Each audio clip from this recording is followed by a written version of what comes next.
you make of some of the things he talked about, like early education? We saw the president in Georgia yesterday, fairly close to where you're from, talking about preschool access expansions, other early education proposals. You know, I had an email from a teacher as they were giving the speech. It's someone I've known for a long time, and it was, "Are you kidding me? More paperwork." And I think so many of our educators, when they hear these programs coming from the federal government, they're just thinking, oh, that's another book of paperwork that I'm going to have to do. And teachers are so weighed down with that. The teachers I'm talking to, they want state and local control, site-based decision making.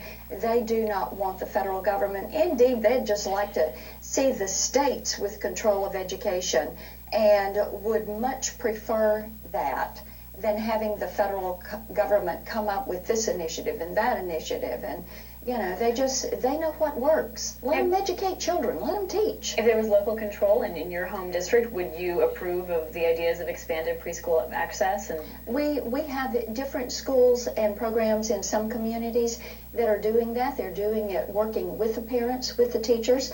Let them do it. Don't put something out here from the federal government that is going to be another incentive to pull you in, and then they yank the money, and then you've got local governments that are left. Let teachers and parents make these decisions.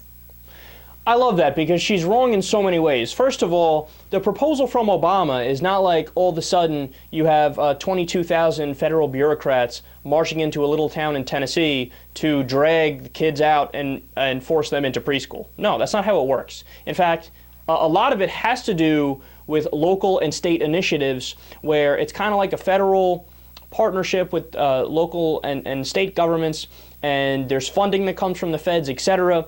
But it's going to be controlled on a local and state level, because that's how education is handled in this country, right? So she's just wrong that it's like, you know, this takeover from the federal government. It's the same thing as like with the healthcare debate, where they pretended like, oh, it's a federal takeover. We can't let this happen. Yeah, but wait a second.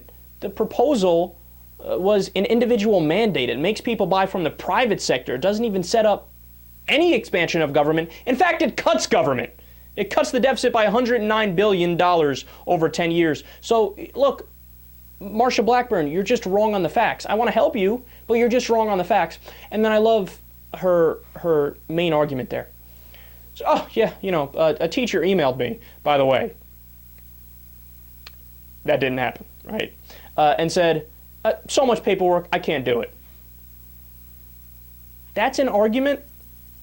I mean, think about how profoundly stupid that is, that you think that that's a point in your favor, right? It's like saying, you know, we decided to free the slaves, but, you know, I'm not sure if I want to do all that, because there's going to be more paperwork, right? There's going to be more people that have to vote. You need more paper for the ballots for them to vote on. You have to register them as official citizens. They're not property anymore. And it's just so much writing. I'm not sure we should do it.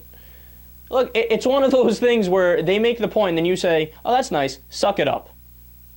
It's silly. I mean, life is paperwork, right? I mean, everybody's got, well, now we're moving more towards internet, but you know what I'm saying, whether you have, you know, your cable bill to fill out, or your credit card bill, or you got to sign a contract for getting into something new, etc. I mean, that's just, it's par for the course, it's part of living.